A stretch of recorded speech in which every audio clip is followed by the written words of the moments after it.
So Okay. thank you for having me. It's a pleasure to sit here.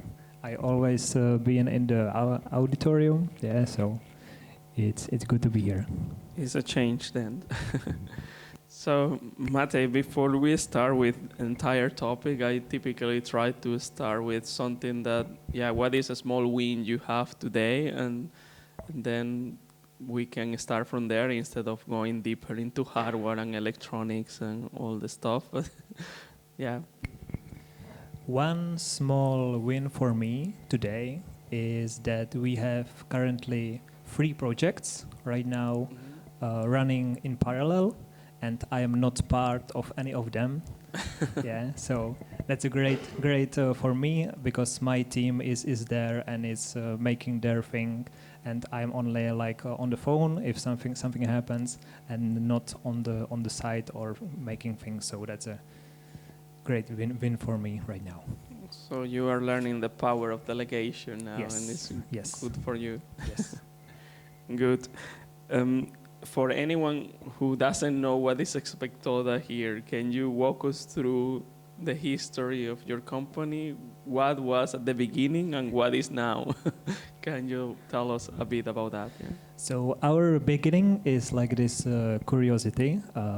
I brought these things here. Want to pass it to you? Yeah, you can pass it to me. You have a charger, so 1 minute. I don't want Because- to broke it.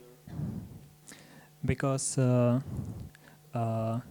my background is in dancing. Yeah, I'm a dancer, but also technologist in art. So I was thinking about how to connect those 2 totally different things together, and it was like, oh, okay, so we can make light boots for dancers.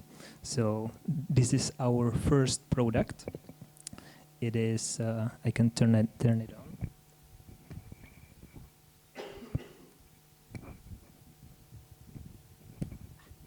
I can see it was your first product. So this, my friends, is fully interactive dancing boots. Yeah, they are fully synchronized together, and when one boot makes a step, the other boot creates this light show. So, in other words, it's a really technically difficult problem to solve, how to synchronize those boots together. And in my eyes, it was like this greatest thing where I can really make my nerdy things to go in this like dancing world. So we started as this company for making light up dance shoes. That's good. So, how many of them did you sell? Or? Like 5 pairs. Because we launched our company right at the start of COVID. Yeah, so we create like this research, and we had our customers and things like this. We started developing it. We were ready to launch, and then COVID hits. So we started our e-shop, and all our like customers lost their job and things like this. So we needed to pivot and pivot really fast. Okay, so and what was that pivot from your? You were planning already to work to other use cases, or it was just your rapid thinking in that moment? Yeah. We took these boots and went to the streets, and we're talking to people, and we're like, hey, we have like this really cool interactive boots, and we think that it's the greatest things on the planet.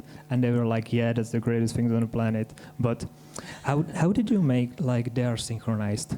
And I was like, okay. And they were like, they are synchronized like together without any like server on or phone synchronizing them. And I was like, yeah, because that's our technology. We put microcontrollers here. They are communicating wirelessly. So even if you have big band, like 10 booths. Yeah, they can synchronize and peer-to-peer communicate with each other and create this like light show on their own. Yeah. And it was like really unique, and it started to resonate with people, and they were like, yeah, we are trying to make our own light products, and we are hitting on this technological barrier that in this industry there is always needed a server that is creating the animation, and the booths are always only showing them. And I was like, yeah, and we have solution for it. We are creating the animation right in the booth.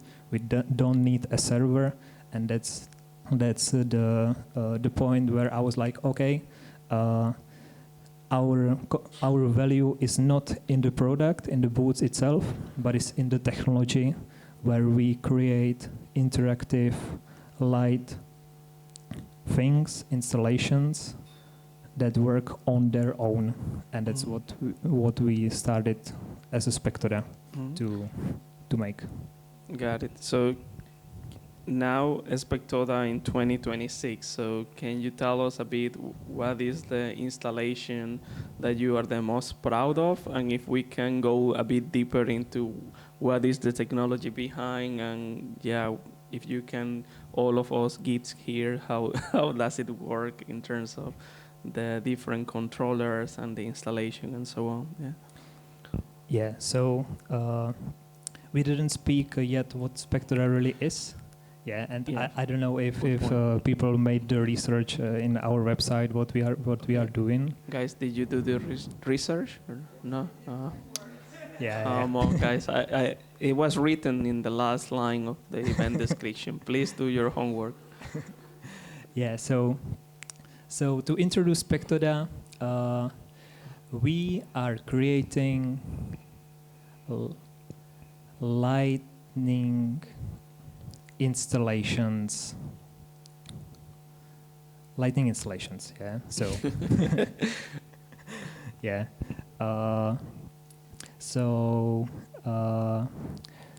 And our unique value is that we can.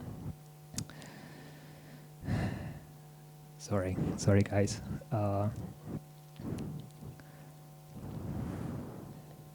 So maybe to make it easier, it could be that, can you tell us like one of your latest installations, and that could be a way to explain it in that way, if that helps you a bit? Or Okay.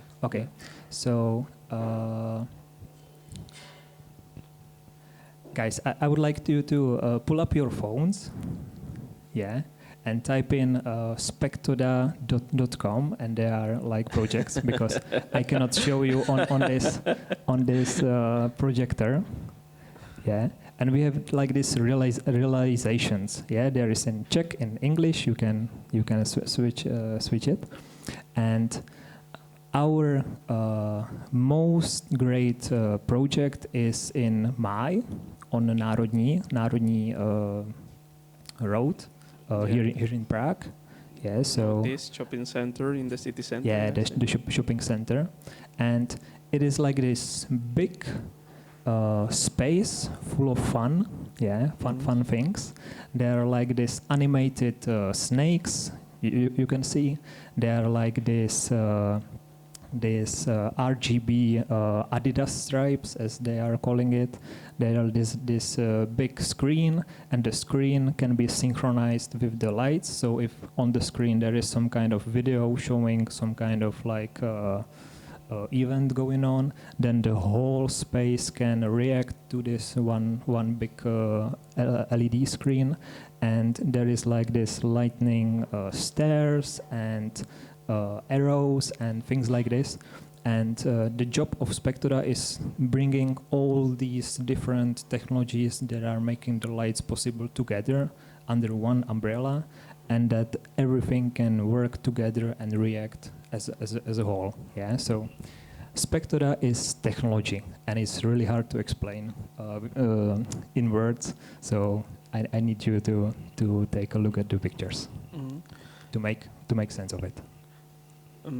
if you can remember, of course, the technology behind this, of course, like how does it look in terms of the setup of this and the planning in terms of the hardware? Yep. What software is controlling this and how intelligent it is, maybe sensors and stuff like that. Yeah. Can you talk a bit about that? Yeah. So under the hood, it is like these boots. Yeah, it is. Because every light element has its own controller. Mm-hmm. Yeah. So for example, here is like this black box, and there is controller. Also, this is a controller. Also, this is a controller. And those controllers are talking with each other wirelessly. Yeah. And the controllers can have some kind of light output, but also can be connected to some kind of sensors. So, and programmed to work together in a way that if I took this boot, then the animation is rendered on both of them. So we are creating this installations made of many things, but which are together like a one thing, you know. Yes. So it's like this, like these boots. Got it. And how does it work in terms of manufacturing of these devices nowadays? Do you have your own, let's say, a studio or manufacturing place, or how does it look nowadays compared maybe to the beginnings? Yeah. So nowadays we are not creating products you can buy like this, but we are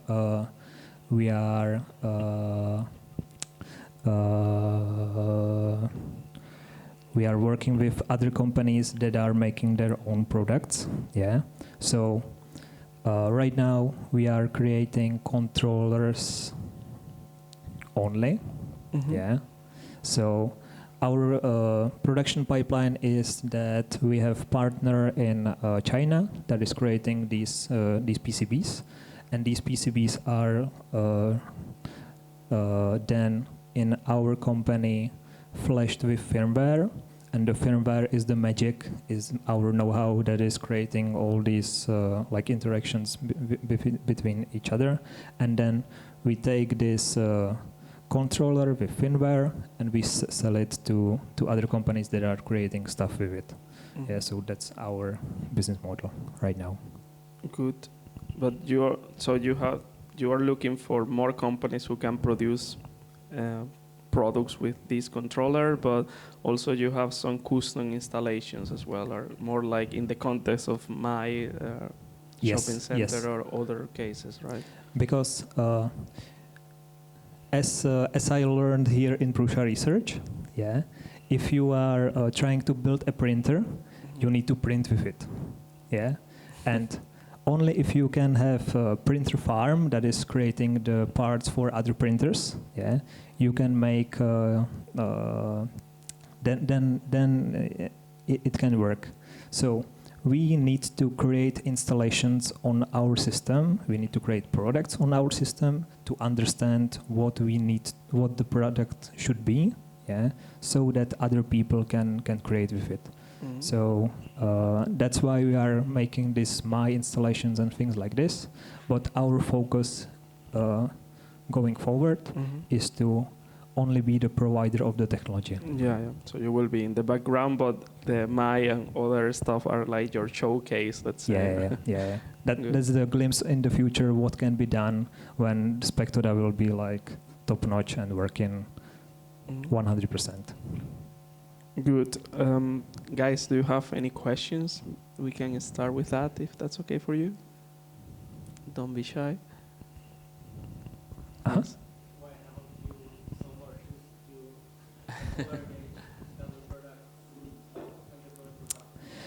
Because creating shoes is really hard, like really hard. Creating a hardware product is really hard, but creating shoes, you have not only the right and left, and they are different, but you also have different sizes. Yeah. So if you want to create this company, you need to buy a warehouse, and you have from the day one like 30 different like pieces. Yeah, you need to manage and you need to buy and stock and things like this. And creating these shoes is a process where you need to like take the shoes, you need to like take it apart, you need to put it into CNC, you need to create the grooves for the electronics, you need to put the electronics, and then you need to put it back together. And the last step, the putting it together, is the most fragile, yeah, where can everything stop working, and then you need to like open the boot again, yeah. So the whole manufacturing process is really hard for it. So no, I would not go back to this product. You have a microphone there, so it's thanks. Can you hear me okay? Yeah. It just reminded me there was a concert of the band Muse that I once visited, and it was a spectacular light show. And I was thinking, is there a limit to the number of the light tokens or whatever the one individual piece is? How big the thing is? I don't want to limit my imagination, but what can be built with this sort of technology? So, is there a size limit? Yeah. That's a really great question. We are focusing on wireless installations, yeah, and wireless has its limits, because if you think about it, wireless space is only one, yeah. So if you start to add things and add, then the wireless space started to be congested and it stops working, and all the other systems than Spectoda are approaching it in a way that they have one central space, one central server or thing that is creating the animation. And as the number of props grow, this one server needs to send more and more instructions, yeah? And that's why there is like this perceived like limit, yeah, where people are like, wireless doesn't work, where you start to scale up the installation because it doesn't make sense in this environment.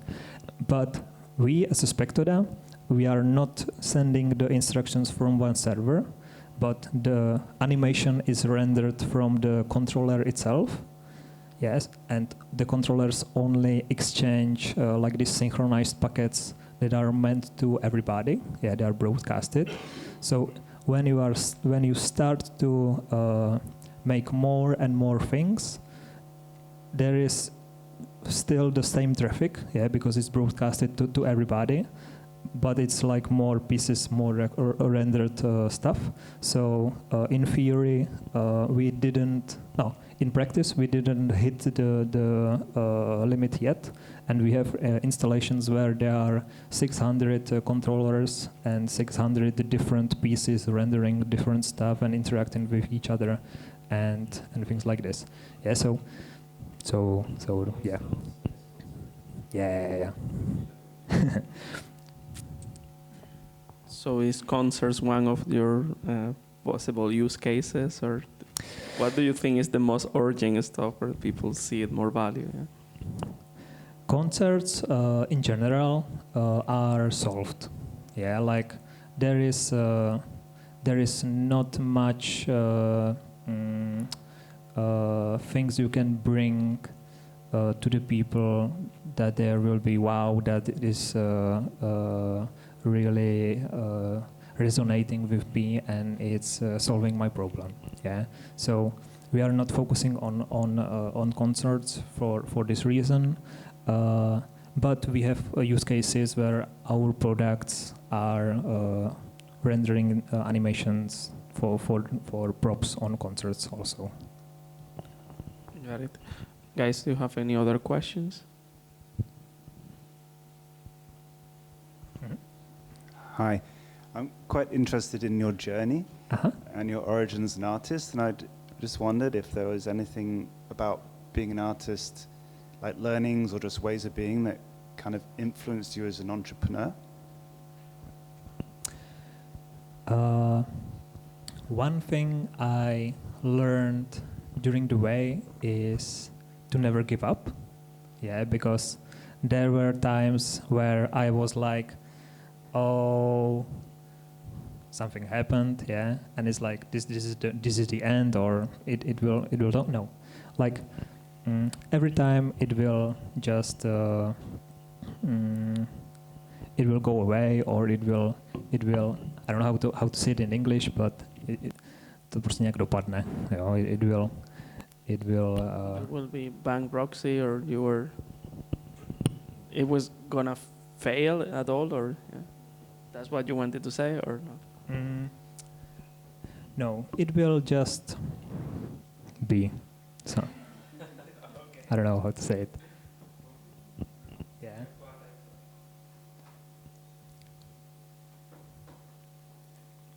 Yeah. So I don't know if it answered your question. Yeah, but for me, it's like you will find a solution when the time is right.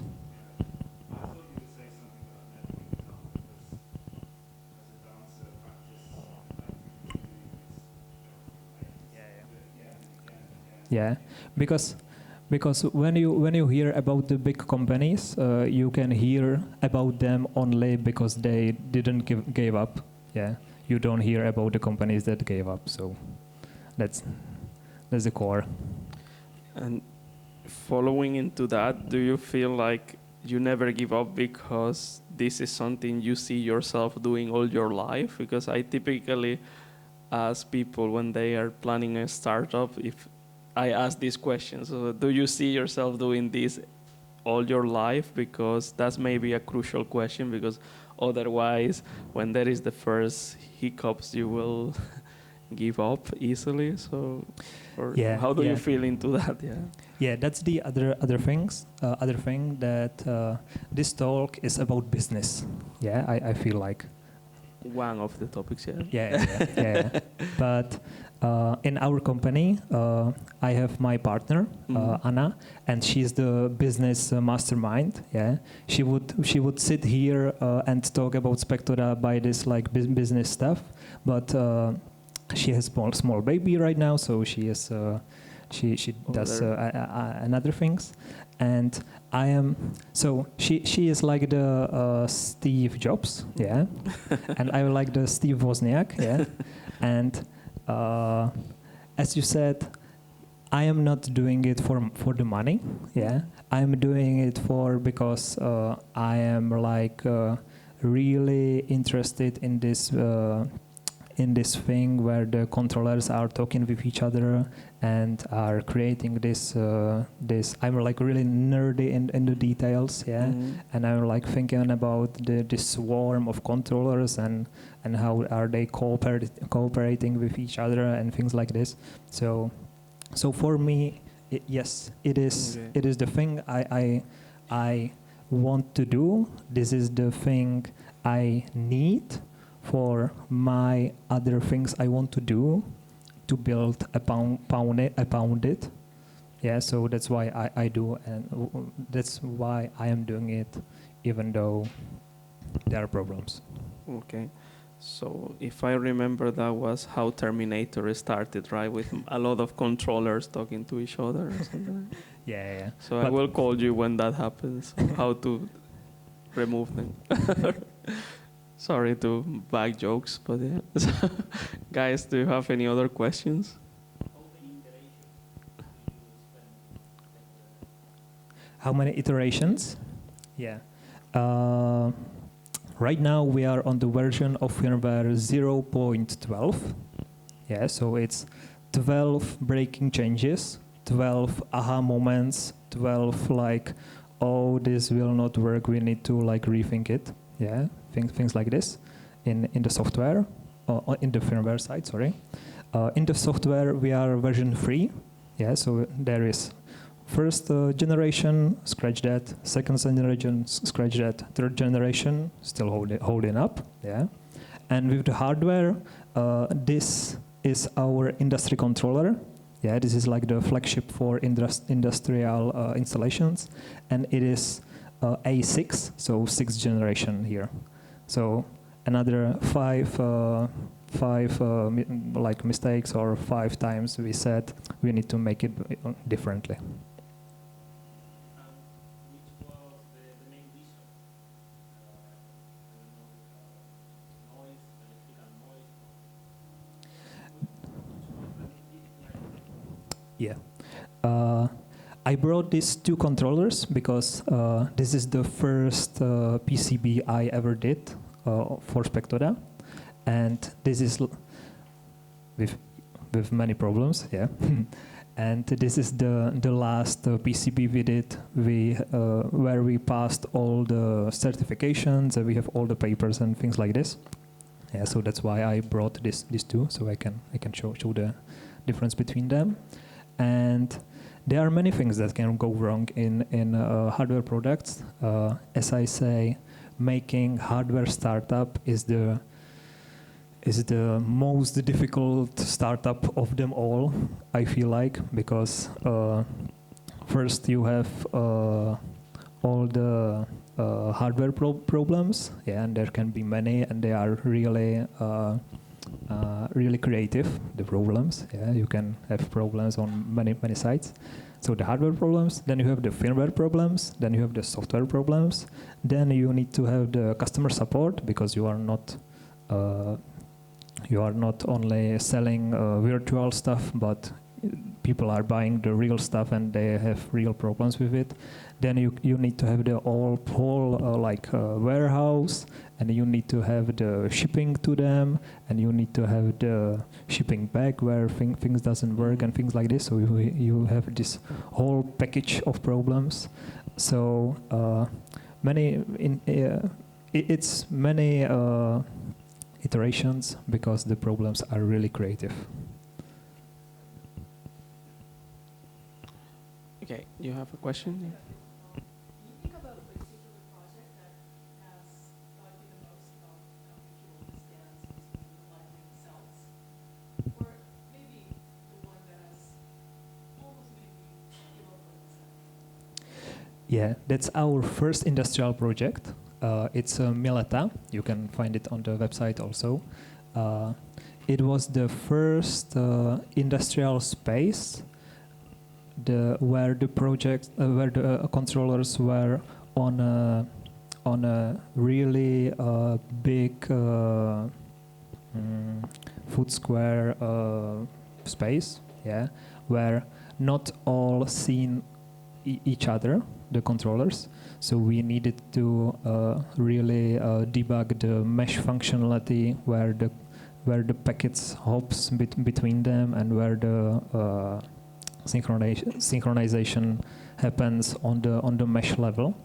And this installation was really difficult, because the installation is like 250 controllers, and I uploaded the wrong firmware, where there is like this OTA, yeah, over the air update, and I created an update that cannot update itself. Sorry. So I updated a firmware that cannot update itself, and it had issues. So I needed to go to the lights, yeah, be on this really scary roof, yeah, with my computer, and I needed to like plug in the USB, and I need to like flash, and then like, okay, I'm flashing.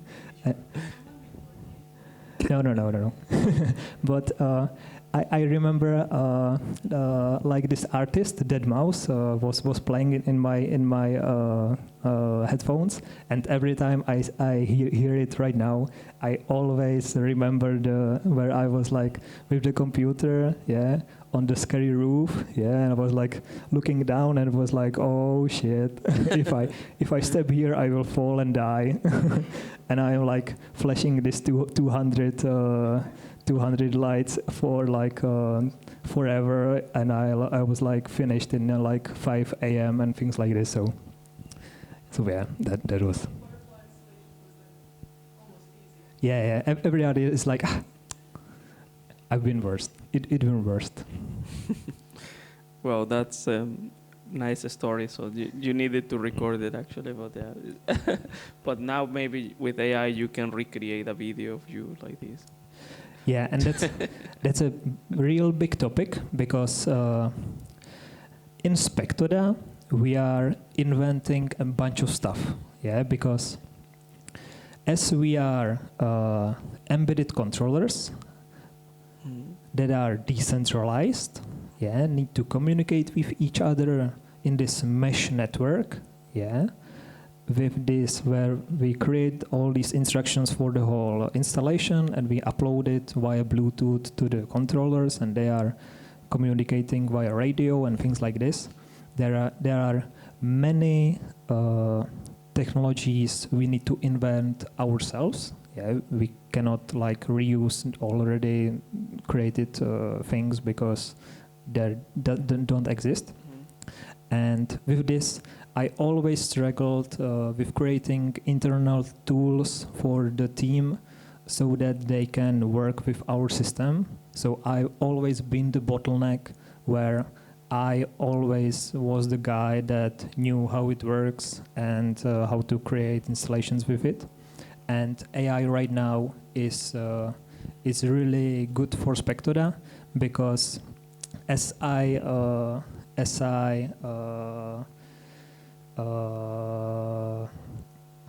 was the last 5 years trying to build this internal tools, I can right now build it with AI. So today, all the things I was only the one that can do it is no more because I created the internal tools for the guys in my company to work with Spectoda. So AI is really good for me in this also. And how does it look, this workflow for you with AI nowadays? So it's like...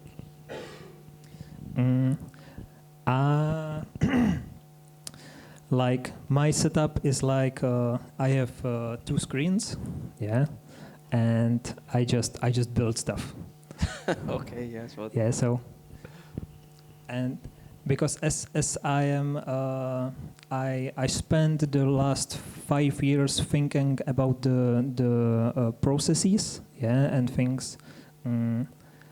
I have really good idea how to build them, but I didn't have the capacity or the team to make it happen.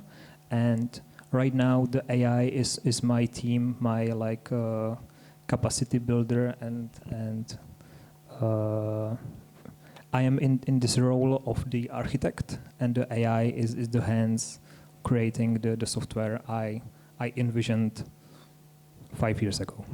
But if I understood you well on that, you're talking about internal tools, but do you see the AI also helping you to work with the firmware in the future, or already is happening that is helping you to update faster? Yes, absolutely. Like we are creating installations on this Spectoda, yeah, Spectoda ecosystem, and the Spectoda ecosystem has bugs, yeah, because what doesn't? And my workflow was earlier that if I encounter a bug, I just live with it, yeah. I just like don't try to solve because I need to make the installation happen. But right now, I can explain the bug to my AI agent, and I can fix the bugs during the installation itself, like really fluently. So also, so you asked about the firmware. So if it's the bug in the firmware, we just fix it in the firmware. If it's in the application, we fix it in application. If it's in our backend, we fix it on backend. So it's not only internal tools, but also the real product. Got it. So thanks for sharing that. Guys, do you have more questions?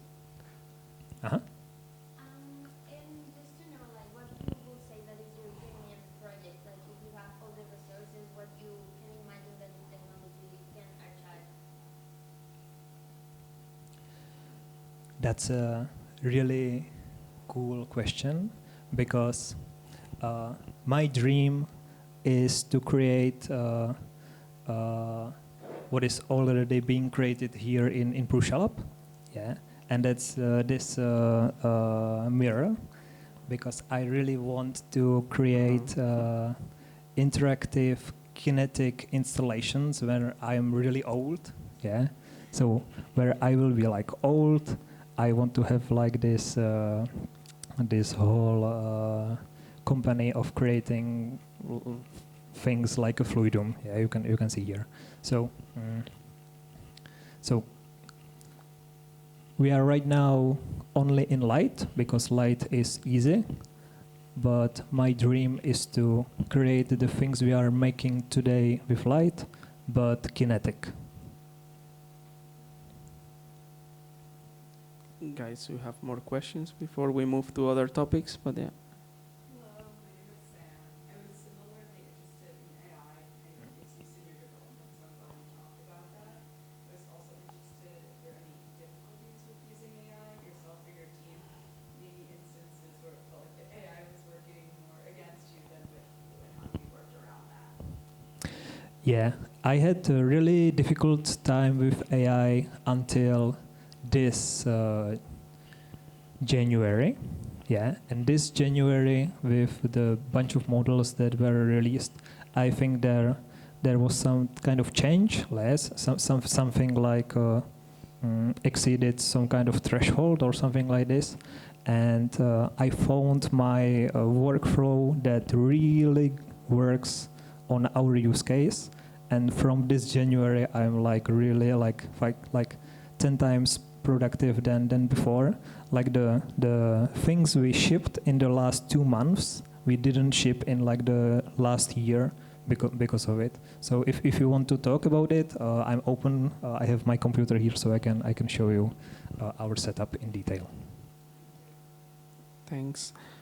Any other questions before I will move towards business model and fundraising? But yeah, go ahead. Wearable security and detection of some either problematic devices or devices that are maybe malicious.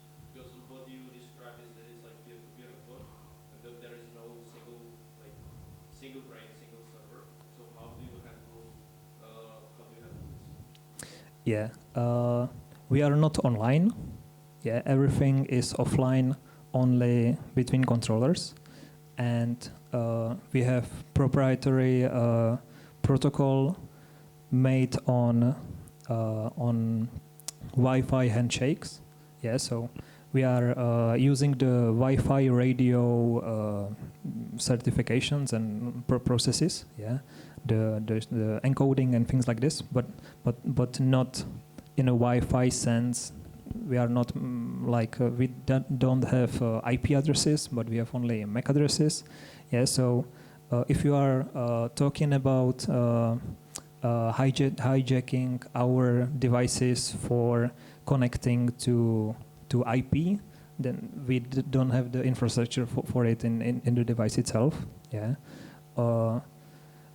And if you are talking about connecting to the light installations and controlling the light installations, then if you can break it into the Wi-Fi itself on the fundamental level, then you can break into our installation. But as Wi-Fi is there and is somewhat protected, then I can tell that our installations are protected also. Good. So, any last question? Carlos, you have a question before we finish? Yes, I have my own OpenClaw. I call him Henry, and he is really cool. He has all the context about our company, and I can show him also. Good. Yeah, it looks like we need a separate room for a workshop of AI stuff today. We'll talk with Andre if we have a workshop today as well. But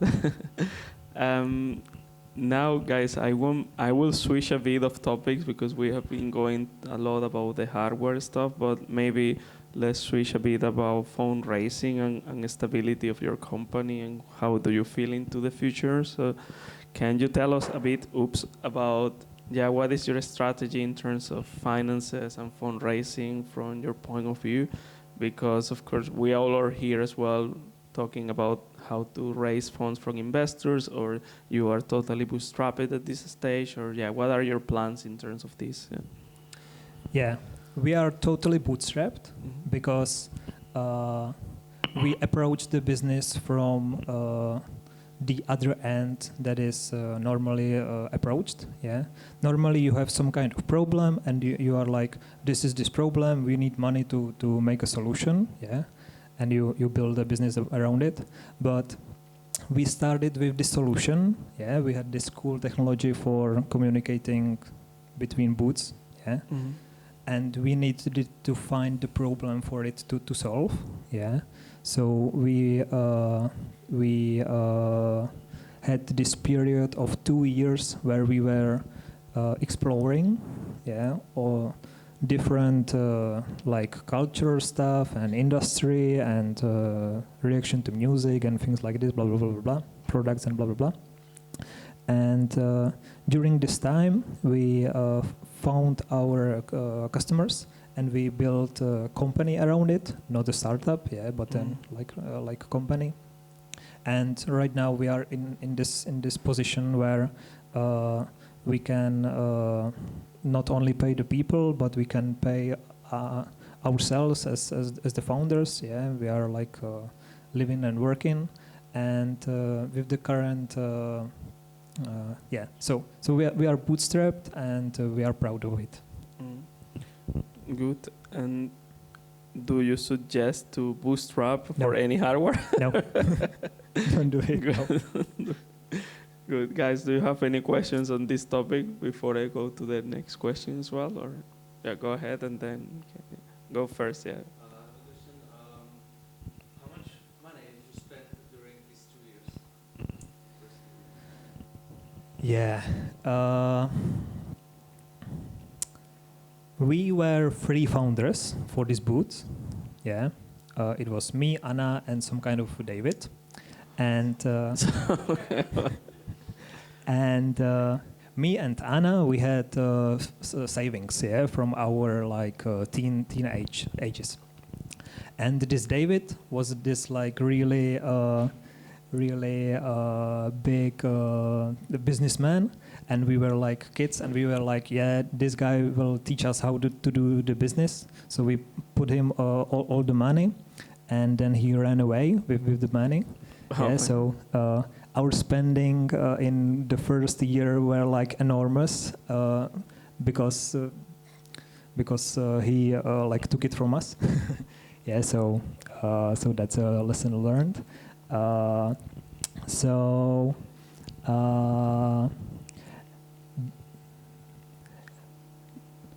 If I plot this chart, it was like really enormous, and we were like, we don't have any money left, so we need to bootstrap, and from it we started to make value for people that paid us, and then we reinvested the money back. So our spending, like from our side, like the money wise, was like 0 from this point, and everything we earned ourselves. Good. You have question, Carlos? You have question? Did you use funds to finance the operation? Or how would you finance your operation? New installation or things like that. It's a lot of amount of investment. How would you finance that? With your own cash?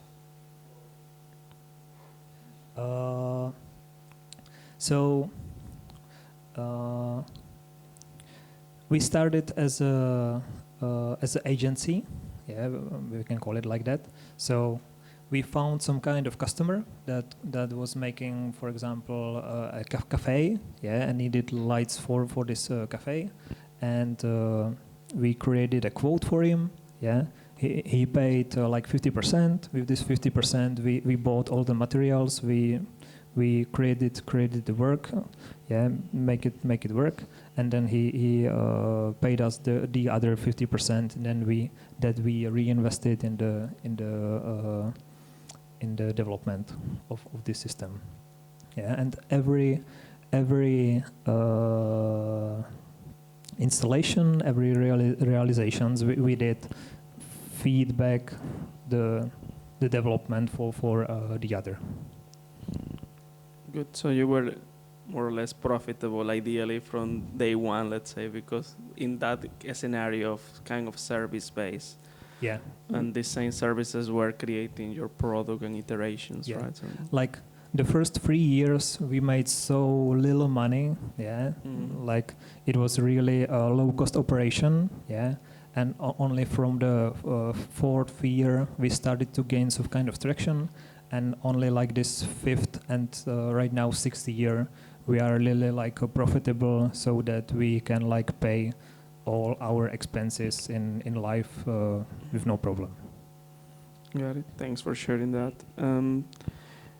Now I will move towards your thinking as well. We'll come back to AI, but now from the perspective of how do you imagine this technology affecting the product you have, not only because of your internal processes, but more in the customer-facing part. So do you have any crazy idea what you can do with this new technology, or what do you feel into it? Yeah, that's a good question. From the product point of view, I feel like the companies are really tied to the technical stack they chose at the beginning. Yeah, so I really made sure at the beginning we have so many doors opened as possible. Yeah, so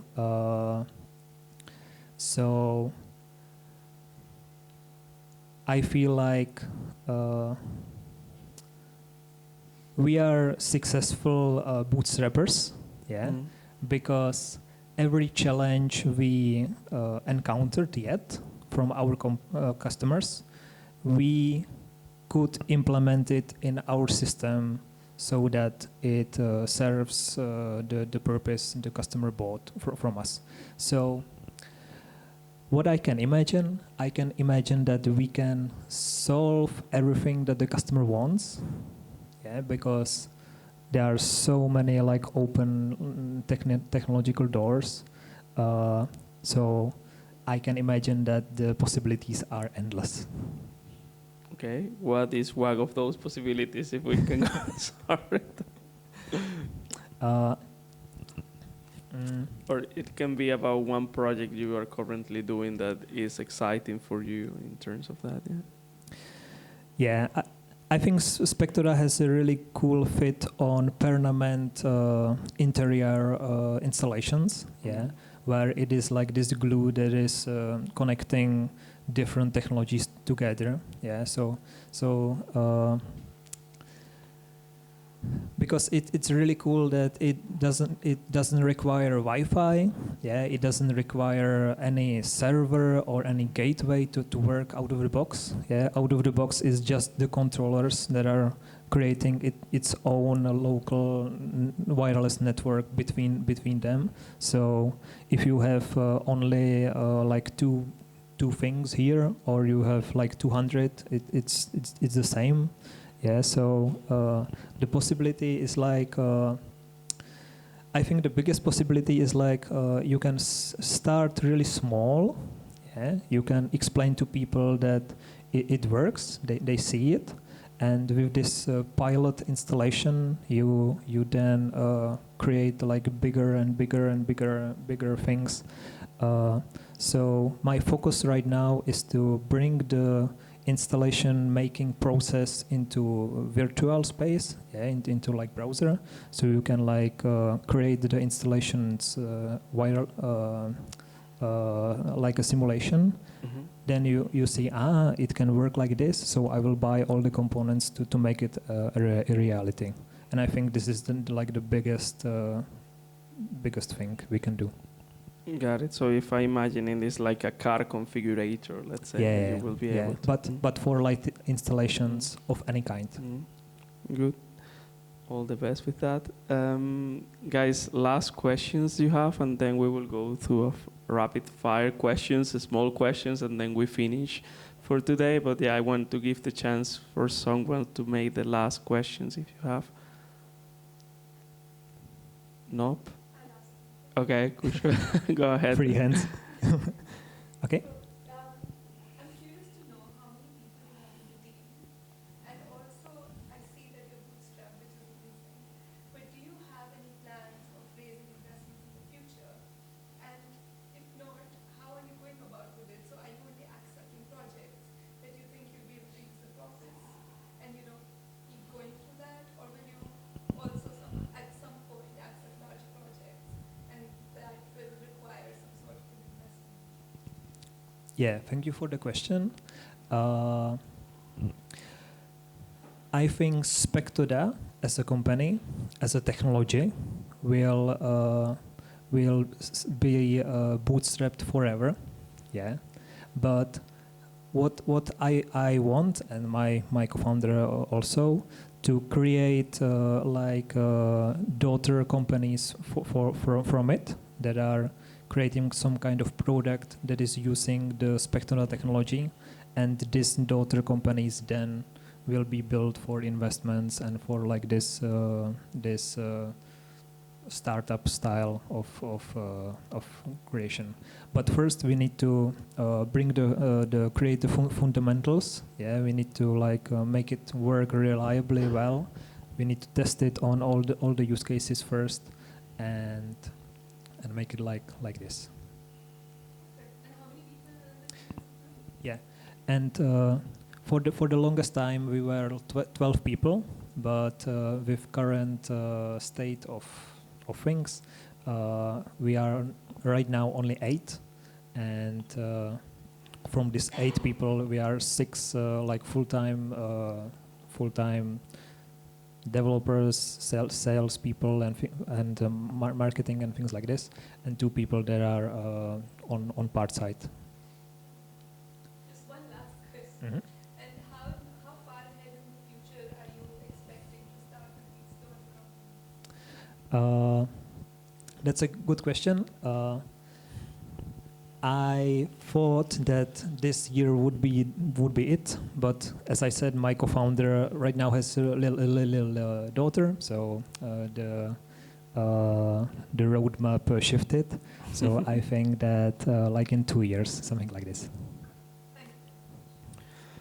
Good. So we will have 2 or 3 more questions at rapid fire. So it's short answers or some knowledge that you have. So, and to finish for today. So I wanted to know, of course, we have been talking about the hardware, the business, but also I want to talk about, what is your journey as well, and from who have you learned? So the question is, if you have one founder or mentor that you admire and why, and if you can chat a bit about that. Yeah. That's a really difficult question for me. Sorry. You can say I don't have, and that's a valid answer as well. So. Yeah, there are people that I admire. Yeah. For different stuff, but from the business side of things, I am not sure if I have a human I can point to. It doesn't need to be about business. It can be someone that you reference because of technology, but you have it before. You can say Steve Wozniak as well. So. Okay. Yeah, For the last 3 months, I am really deep into this AI stuff. So I have 2 YouTubers. Yeah, I really like to watch and take this feedback. One guy is Theo. Yeah, that's a guy. Yeah, making stuff. He also have his own companies, and so think like this, and in the beginning, where we started, I really admired, and to this day, I really admire Joseph Prusha and Andrzej Prusha for creating this Prusha company and creating this Prusha Lab that together with Andrzej, who I am also admiring because he is the guy that hired me. Yeah, and I really, So it's really because he's here, right? Or and I really needed to knock on the door and was like, oh, I want to be like part of the Prusha Lab. Good. So like this. Good. Next question. So, what is one skill that most technical founders you believe needs to learn nowadays, apart from, of course, AI, but some other skills outside of engineering? Yeah. They need to be good architects. Yeah, like system architects. They need to have. They need to know what kind of technologies they are and how to work with them to create the stuff they need. And they need to be able to explain them to other people. Because I feel like AI is working for me only because I spent the last 5 years explaining my architectural decisions to my team. Yeah, and with it, I now know to detail how to do it. I learned how to explain it, and that's why the AI is working for me. And going forward, this skill, I think it's crucial for companies to go forward. Thanks for sharing. And last question for today. If you could leave founder in this room with one piece of advice today, what would be that one? Like in all this journey of 5 years now.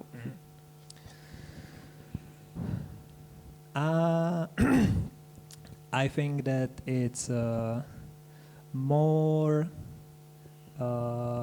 needed than ever to do what you like. Yeah, just do not chase something. Just do whatever, like push your buttons. Yeah, whatever you feel like you want to do when you are old, when you are sick, when you are, I don't know, where you have 2 days off. Yeah, I think that it's